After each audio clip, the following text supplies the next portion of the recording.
Hi mystery lovers, అందరికీ నమస్తే. ఒక వారియర్ అతను 5,000 సంవత్సరాల నుంచి మన మధ్య ఒక మామూలు మనిషిలా బతుకుతున్నాడు అంటే మీరు నమ్ముతారా? కానీ ఇది నిజం. అతను తలుచుకుంటే మహాభారతం యుద్ధం ఒక్కడే ముగింపు చేయగలిగేవాడు. మహాభారతం యుద్ధంలో అర్జునుడికి ఎదురెళ్ళిన కొంతమందిలో అతను ఒకడు. అతను చేసిన ఒక తప్పు వల్ల స్వయం శ్రీకృష్ణ దేవుడే అతనికి శాపం ఇచ్చారు. నేను మాట్లాడుతుంది స్వయం శివుని అంశమైన మహాగురువు ద్రోణాచార్య పుత్రుడు అశ్వత్థామ గురించి. ఓ మహాదేవ, నాకు మీలాంటి శక్తిమంతుడు, తేజస్సు ఉన్నోడు, ఇంకా స్వయం మీ అంశంతో పోలి ఉన్న కొడుకుని ప్రసాదించండి అని గురు ద్రోణాచార్య మహాశివునికి కఠోరమైన తపస్సు చేసిన తర్వాత శివుడు ప్రసన్నయి అతని ముందుకు వచ్చాక ఇలా కోరుకున్నాడు. కొన్ని రోజుల తర్వాత గురు ద్రోణాచార్య ఇంకా అతని భార్య కృపికి ఓ కొడుకు పుడతాడు. ఈ పిల్లోడు పుట్టగానే ఏడవలేదు, కానీ గుర్రం ఏడ్చినట్టు చాలా పెద్దగా సౌండ్ చేశాడు. ఆ ఏడుపుకి ముల్లోకాలు అదిరిపోయాయి.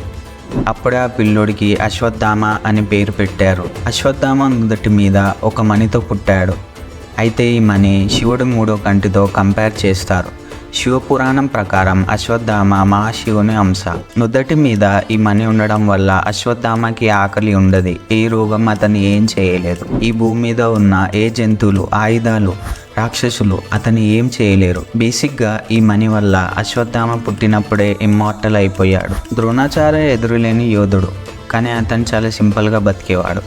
దానివల్ల అశ్వత్థామ చిన్నతనం పేదరికంలో గడిచిపోయింది. అతనికి తాగనికే పాలు కూడా లేకుంటుండే. దీన్ని చూసిన ద్రోణాచార్య చాలా బాధపడ్డాడు. అప్పుడే అతనికి అతని చిన్ననాటి స్నేహితుడు ద్రుపద గుర్తుకొస్తాడు.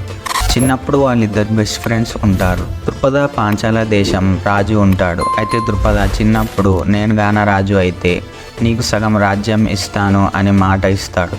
ద్రోణాచార్య అతనిని హెల్ప్ అడగడానికి వెళ్తాడు. కానీ ద్రుపద హెల్ప్ చేయకపోగా ద్రోణాచార్యని అవమానించి అక్కడి నుంచి వెళ్ళిపోమంటాడు. అప్పుడే హస్తినాపురంకి చెందిన కృపాచార్య ఈ విషయం తెలుసుకొని ద్రోణాచార్యని హస్తినాపురంకి ఆహ్వానిస్తాడు. ద్రోణాచార్య అన్ని యుద్ధ స్కిల్స్ తెలుసుకున్న కృపాచార్య అతనిని పాండవులు ఇంకా కౌరవులకి గురువుగా నివసిస్తాడు. ఇక్కడి నుంచి పాండవులు ఇంకా కౌరవుల ట్రైనింగ్ స్టార్ట్ అవుతుంది. అశ్వత్థామ కూడా వాళ్ళతో పాటే యుద్ధ స్కిల్స్ నేర్చుకుంటాడు. అయితే ట్రైనింగ్లో అశ్వత్థామ ఇంకా అర్జునుడు చాలా ఫాస్ట్గా అన్ని స్కిల్స్ నేర్చుకునేవారు. కానీ అర్జునుడిలో ఉన్న ఫోకస్ ఇంకా డిటర్మినేషన్ ద్రోణాచార్యకి నచ్చడం వల్ల అతను ద్రోణాచార్య ఒక ఫేవరెట్ స్టూడెంట్ అయ్యాడు.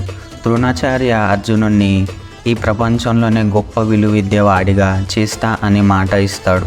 ఇవన్నీ చూసిన అశ్వత్థామకి చిన్నప్పటి నుంచి పాండవులు ముఖ్యంగా అర్జునుడిపై చాలా కోపం ఉంటుండే. కాబట్టి దుర్యోధన ఇంకా అశ్వత్థామ మంచి ఫ్రెండ్స్ అయ్యారు. కానీ అశ్వత్థామకి తెలియని విషయం ఏంది అంటే ద్రోణాచార్యకి అశ్వత్థామ అంటే విపరీతమైన ప్రేమ. అందుకే ఎవ్వరికి తెలియని కొన్ని అస్త్రాలు శస్త్రాలు అశ్వత్థామకి సీక్రెట్లీ నేర్పిస్తుండే. ట్రైనింగ్ అయిపోయిన తర్వాత ద్రోణాచార్య పాండవులు ఇంకా కౌరవులని గురుదక్షిణ కింద అతనిని అవమానించిన ద్రుపదని బందీగా తీసుకురమ్మంటాడు. ఫస్ట్ కౌరవులు వెళ్తారు, కానీ వాళ్ళు యుద్ధంలో ఓడిపోతారు. తర్వాత పాండవులు ద్రుపదని బందీగా తీసుకొస్తారు. ద్రోణాచార్యని అవమానించినందుకు ద్రుపద ఒక రాజ్య భాగం తీసుకొని అశ్వత్థామని రాజుగా అనౌన్స్ చేస్తాడు. రోజులు గడిచే కొద్దీ పాండవులు కౌరవుల రాజ్య గొడవల వల్ల మహాభారతం యుద్ధం స్టార్ట్ అవుతుంది. అయితే ద్రోణాచార్యకి పాండవులు అంటే అభిమానం ఉన్నా కానీ అతనికి అన్ని ఇచ్చిన హస్తినాపురం అంటే కౌరవుల తరపు నుంచి యుద్ధం చేస్తాడు. కానీ అశ్వత్థామకి చిన్నప్పటి నుంచి పాండవులు అంటే ఇష్టం లేకుండే. ఇంకా దుర్యోధనుడు మంచి స్నేహితుడు అవ్వడం వల్ల అతను కౌరవుల తరపు నుంచి యుద్ధం చేశాడు. మహాభారత యుద్ధంలో అశ్వత్థామ చాలా ఇంపార్టెంట్ రోల్ ప్లే చేశాడు. అతను చాలా మందిని ఓడించాడు. అతను ఒక్కడే ఘటోత్కచ్ ఇంకా అతని మాయలకు భయపడకుండా అతనిని ఓడించాడు. యుద్ధంలో అర్జునుడికి ఎదురు కొంతమంది వెళ్ళగలుగుతారు, అందులో అశ్వత్థామ ఒకడు. ఒకసారి కర్ణుడిని అర్జునుడు ఓడియబోతుంటే అశ్వత్థామనే కాపాడాడు. యుద్ధంలో భీష్మ పితామహ చనిపోయిన తర్వాత దుర్యోధన ద్రోణాచార్యని సర్వసేనాధ్యక్షుడిగా నిర్వహించాడు. ద్రోణాచార్య శక్తి ఇంకా అతని అస్త్రశస్త్రాలకి ఎవ్వరూ ఎదురు నిలబడలేకపోతారు. ద్రోణాచార్య ఒక్కడే పాండవ సేనాన్ని భయపెట్టేస్తాడు. అప్పుడే శ్రీకృష్ణుడు ఇలా అయితే పాండవులు యుద్ధం ఓడిపోతాడు కాబట్టి ద్రోణాచార్య చేతిలో ఆయుధం లేకుండా చేద్దామనుకుంటాడు. అప్పుడే శ్రీకృష్ణుడు అశ్వత్థామ చనిపోయాడు అని పాండవులు పెద్దవాడు అయిన ధర్మరాజుని అనమంటాడు.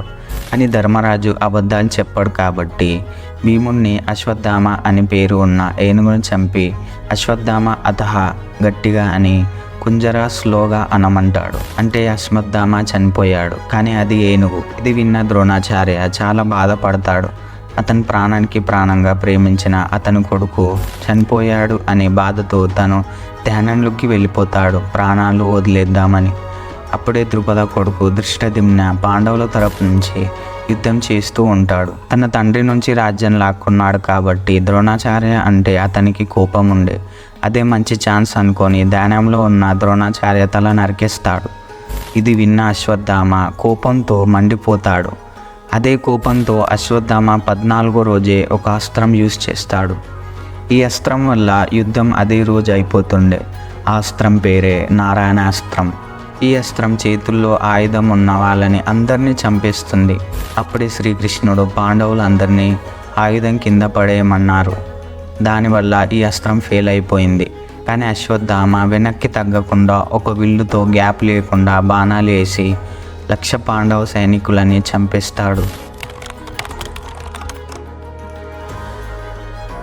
యుద్ధం యొక్క 18వ రోజు, అది ఆఖరి రోజు. కౌరవుల్లో అశ్వత్థామ, కృతవర్మ, కృపాచార్య మిగిలిపోతారు. ఇంకా దుర్యోధనుడు గద యుద్ధంలో ఓడిపోయి చావు బతుకు మధ్యలో కొట్టుమిట్టాడుతుంటాడు. తన స్నేహితుడిని ఇలా చూసి అశ్వత్థామకి చాలా కోపం వచ్చింది. అప్పుడే అతను దుర్యోధనతో నేను పాండవులందరినీ చంపేస్తా అనే మాట ఇస్తాడు. ఇది విన్న దుర్యోధన చాలా సంతోషించి అశ్వత్థామని ఆన్ ద స్పాట్ సర్వసేనాధ్యక్షుడిగా ప్రకటన చేస్తాడు. అశ్వత్థామ పాండవులందరినీ చంపడానికి బయలుదేరుతాడు. అశ్వత్థామతో పాటు కృతవర్మ ఇంకా కృపాచార్య వారు కూడా ఉంటారు. అప్పుడే వాళ్ళు రెస్ట్ తీసుకోవడానికి ఒక చెట్టు కింద కూర్చున్నప్పుడు అశ్వత్థామకి ఒక ఐడియా వస్తుంది. అదే గుడ్ల గొప్ప నైట్ టైం కాకి పిల్లల్ని చంపుతారు. అలానే అశ్వత్థామ కూడా నైట్ టైం పాండవులందరినీ చంపుదాం అనుకుంటాడు. కానీ కృతవర్మ ఇంకా కృపాచార్య ఇది తప్పు అని చెప్తారు. కానీ పాండవుల మీద కోపంతో ఉన్న అశ్వత్థామ వినకుండా పాండవుల శిబిరాలకి బయలుదేరుతాడు. మార్గమధ్యంలో అశ్వత్థామకి ఒక రాక్షసుడు అడ్డం వస్తాడు. అశ్వత్థామ భయపడకుండా ఆ రాక్షసుడిపై బాణాలు వేస్తాడు. కానీ ఆ బాణాలు ఆ రాక్షసుడు మింగివేస్తాడు. అప్పుడే అశ్వత్థామ శివునికి ప్రార్థన చేస్తే ఆ రాక్షసుడు శివునిలాగా మారిపోతాడు. శివుడు అశ్వత్థామ పట్టుదలకి ప్రసన్న అయి ఒక ఖడ్గాన్ని ఇస్తాడు. అప్పుడే అశ్వత్థామ తన రుద్ర రూపంలోకి వచ్చేస్తాడు. పాండవుల శిబిరాలకు వెళ్ళి ఫస్ట్ ధృష్టద్యుమ్నుని కొట్టి చంపేస్తాడు. తర్వాత దొరికిన వాళ్ళని దొరికినట్టే చంపేస్తాడు. అశ్వత్థామ ఒక రాక్షసునిలాగా పాండవులందరినీ చంపేస్తాడు. ఎవరన్నా పారిపోతే వాళ్ళని శిబిరాల బయట కృతవర్మ ఇంకా కృపాచార్య చంపేస్తారు. లాస్ట్కి అశ్వత్థామ చిన్న శిబిరంలోకి వెళ్ళి పాండవులు అనుకొని వాళ్ళ పుత్రులని చంపేస్తాడు. నెక్స్ట్ డే బాడీ మొత్తం రక్తంతో అశ్వత్థామని చూసి దుర్యోధన సంతోషంగా చనిపోతాడు. పాండవులు శిబిరాలకి చేరుకున్న తర్వాత వాళ్ళు చూసిన మరణ కాండనం అశ్వత్థామ చేశాడు అని తెలుసుకొని తనని చంపడానికి బయలుదేరుతారు. పాండవులు తనని చంపడానికి వస్తున్నారు అని తెలుసుకున్న అశ్వత్థామ బ్రహ్మాస్త్రాన్ని వదులుతాడు. ఆపోజిట్ కృష్ణుడు సలహా మేరకు అర్జునుడు కూడా బ్రహ్మాస్త్రాన్ని వదులుతాడు. ఇప్పుడు వేదవ్యాస ప్రకటమై ఇద్దరిని బ్రహ్మాస్త్రాన్ని వెనక్కి తీసుకోమని చెప్తాడు. ఎందుకంటే 2 బ్రహ్మాస్త్రాలు ఢీకొన్నాయి అంటే ఈ భూప్రపంచం మొత్తం నాశనం అయిపోతుంది. వేదవ్యాస చెప్పినట్టు అర్జునుడు అస్త్రాన్ని వెనక్కి తీసుకుంటాడు. కానీ అశ్వత్థామకి అస్త్రాన్ని ఎలా వెనక్కి తీసుకోవాలో అనేది తెలియదు. అప్పుడే వ్యాస మహర్షి అస్త్రాన్ని ఏదన్నా కొండవైపు మలపమని చెప్తాడు. కానీ పాండవులపై కోపం పగతో ఉన్న అశ్వత్థామ అస్త్రాన్ని గర్భవతి అయిన అభిమన్యుడి భార్య ఉత్తరపై మలుపుతాడు. ఇది చూసిన కృష్ణుడు తన సుదర్శన చక్రంతో ఉత్తర కడుపులో ఉన్న బిడ్డని కాపాడుతాడు. ఇలా చేసినందుకు శ్రీకృష్ణుడికి చాలా కోపం వస్తుంది. అప్పుడు కృష్ణుడు అశ్వత్థామ నీకు చావనేదే ఉండదు, నువ్వు ఒక కుష్టి రోగివే అయిపోతావు. నీ శరీరం నుంచి చీము నెత్తురు ఎప్పటికీ వస్తూ ఉంటాయి. నువ్వు ఒంటరివాడిగా అయిపోతావు, ఒక భిక్షులాగా తిరుగుతావు. నీ దగ్గరికి ఎవ్వరు రారు. నువ్వు చావాలి అనుకున్నా చావు నీ దగ్గరికి కూడా రాదు అని తన మణిని లాక్కొని అశ్వత్థామకి శాపం ఇస్తాడు. అప్పటి నుంచి అశ్వత్థామ 5,000 సంవత్సరాల నుంచి ఈ భూమి మీదే ఉన్నాడు అని చెప్తారు. అయితే అశ్వత్థామని కొంతమంది చూశాము అని చెప్తారు. అందులో ఒకడే పృథ్వీరాజ్ చౌహాన్. 11th సెంచరీలో మొహమ్మద్ ఘోరీతో యుద్ధంలో ఓడిపోయిన తర్వాత పృథ్వీరాజ్ చౌహాన్ అడవిలోకి వెళ్ళిపోతారు. అప్పుడే అతను అడవిలో ఒక 12 ఫీట్ బలంగా ఉన్న ఒక వ్యక్తిని చూస్తాడు. అతని బాడీ మొత్తం పుండ్లతో, ఇంకా బాడీ నుంచి బ్యాడ్ స్మెల్ వస్తూ ఉంటుంది. ఇంకా అతని నుదుటిపై ఒక గాయం ఉంటుంది. అది ఎలా ఉంటుందంటే అతని బ్రెయిన్ ఎవరన్నా చేత్తో బయటికి తీసినట్టు అనిపిస్తుంది. అంత లోతుగా ఆ గాయం ఉంటుంది. అయితే పృథ్వీరాజ్ చౌహాన్కి ఆయుర్వేదిక్ మీద మంచి నాలెడ్జ్ ఉంటుంది. అతనిని చూసిన పృథ్వీరాజ్, నేను మీ గాయాలని నయం చేయగలుగుతాను అని చెప్తాడు. 1 వీక్ అతనికి ట్రీట్మెంట్ చేస్తాడు. కానీ అతని గాయాలు కొద్దిగా కూడా తక్కువ కావు. ఇది చూసిన పృథ్వీరాజ్, మీరు అశ్వత్థామ అయితే కాదు కదా అని అడుగుతాడు. ఈ క్వశ్చన్ విన్న ఆ వ్యక్తి చిన్నగా నవ్వి అక్కడి నుంచి వెళ్ళిపోతాడు.